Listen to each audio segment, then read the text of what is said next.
ってらっしゃい、エレン。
As of today, November 4th, or November 5th I think, in Japan, Attack on Titan ends. And even though I haven't witnessed the final episode as I write or record this, I have read the manga and seen enough of the promotional material to know that it will be a breathtaking send-off to what I consider to be the most meticulously constructed and stunning piece of media of all time. In its plot, animation, direction, music, voice acting, and character work, I can't even hope to do justice to this incredible series in a single video, but since my favourite show of all time is ending its run, I'm gonna try to anyway. As a farewell to it, and as a sort of I was here to make my mark at the end of Attack on Titan. I think the most difficult challenge of this video for me when writing it is to try to summarise why Attack on Titan's plot is so influential for me as a creative.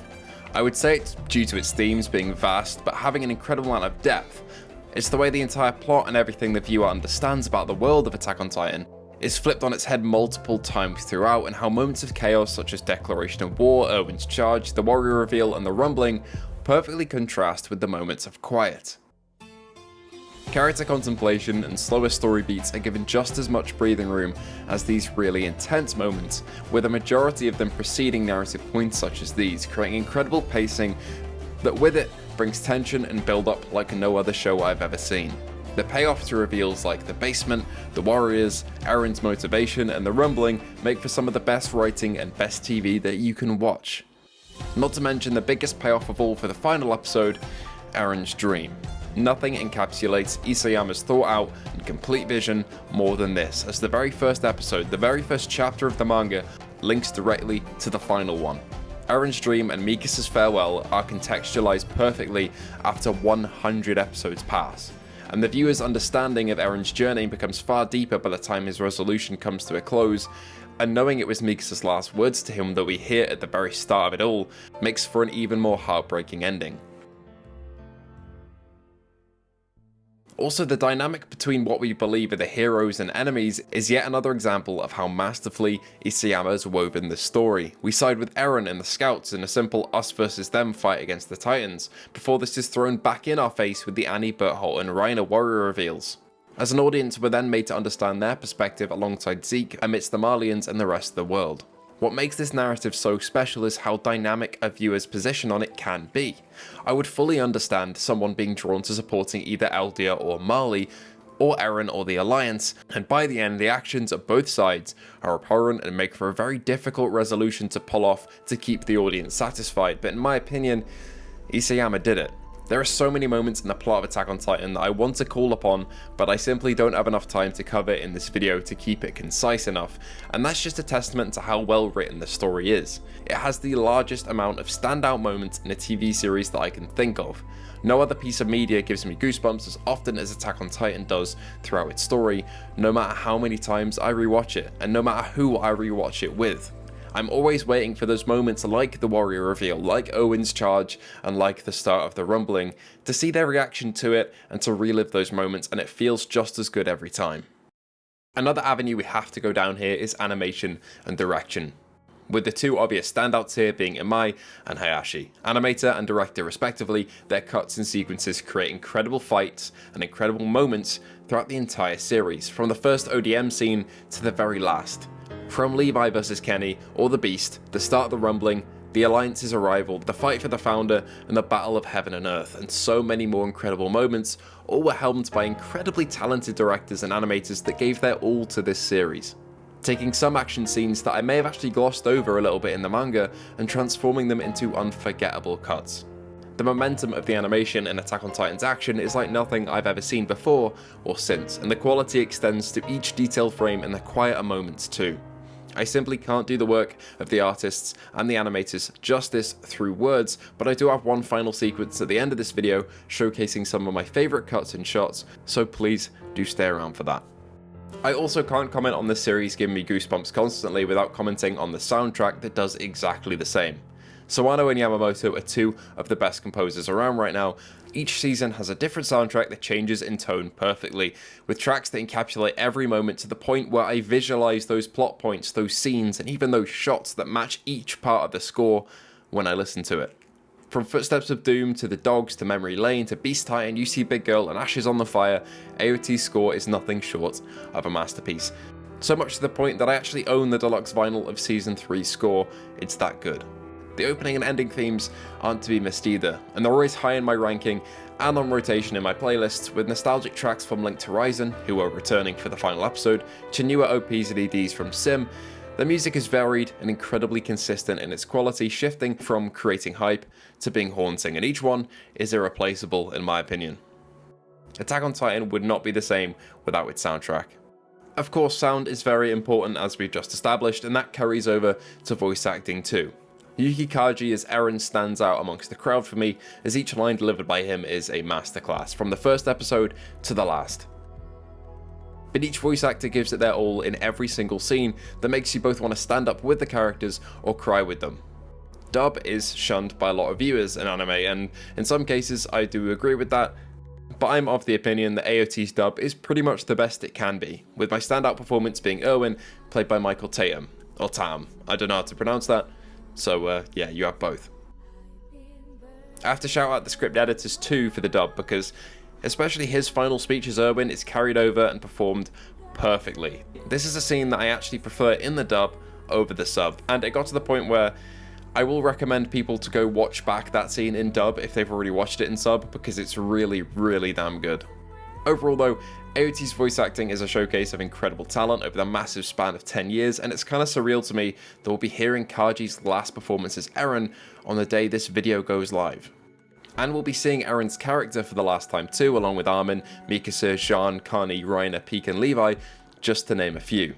Isayama's handling of these characters wasn't always flawless all of the time, and I have my critiques of the dialogue in the final chapter 139 especially, but the news seems to be that a lot of that will be expanded on, and I actually think Armin and Eren's conversations in the last episode will be rewritten and refined. So let me know if I was right or wrong on that one in the comments, but I think they'll probably rewrite some of that dialogue, because Isayama's admitted himself he wasn't that happy with it. But overall, my main point is that this massive ensemble of characters has been written exceptionally well throughout the entire story, and their dynamics bounce off each other throughout the story too, creating trios and groups that the audience is attached to, meaning when a loss occurs, you really feel it, and when they have the high points, you're right there with them too. Motivation of character is written incredibly well too, especially in Eren's case, with his persona of a slave to freedom being established and reflected throughout the plot and other characters, especially during the Uprising arc, where attention is drawn to Kenny and his motivations of being a slave to something, mirroring Eren's later stages exactly. I find him especially compelling considering his drastic character shift from hero to genocidal monster, and while I've mostly just mentioned him here, other standouts like Erwin with his drive for the basement, and Reiner with his struggling mental state goes to show how diverse and complex the character arcs actually are here, and each member of the cast changes multiple times throughout the narrative. Even characters that were really small and sidelined at the start of the story like Connie and John, kept around for a small antagonist for Eren at the start, or kept along as comic relief, become well thought out and deep characters, with arcs that end in a suitable place for them and a satisfying place for them by the end. Overall, Attack on Titan is over. And while that's a slightly sad statement for me to make, it's one that I had to make here to show my support for this series that has influenced my own animated content for around a decade, and to say my thanks to both Isayama and the staff over at Wit and Mappa for making what I consider to be the greatest series ever made. So much so that its run wasn't just yet another show coming and going, it made its huge mark culturally and made history as a one-of-a-kind phenomenon, where it became the most in-demand show in America in 2020. And from that moment forward, everybody knew the name Attack on Titan. 僕らだけの名前を呼び合って僕らだけの喜び分かち合った僕らだけの言葉で確かめて僕らだけの痛みを抱きしめたこの世界のどこか未来で会えるなら忘れないでいて僕のこと僕のこ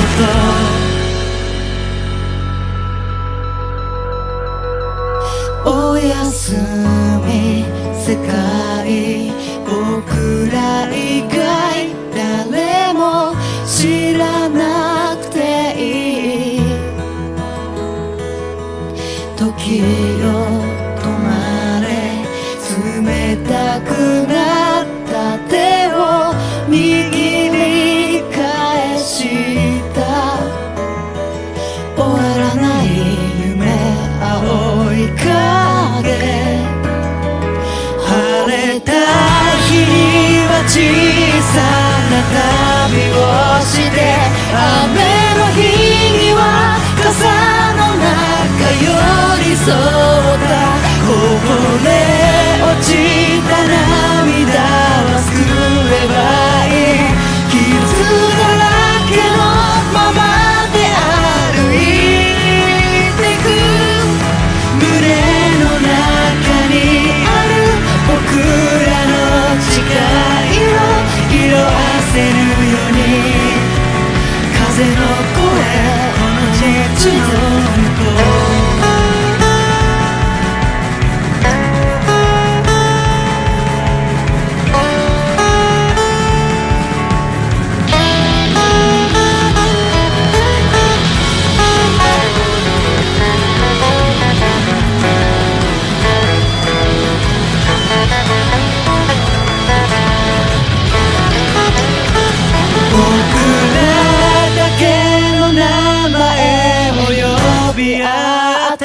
僕らだけの喜び分かち合った僕らだけの言葉で確かめて僕らだけの痛みを抱きしめた始まりの鐘僕らを朝がを迎えに来る In the truth怖くないいけるこの世界のどこか未来で会えるなら少しだって忘れないでいて胸の中の未来僕らだけの誓い忘れないでいて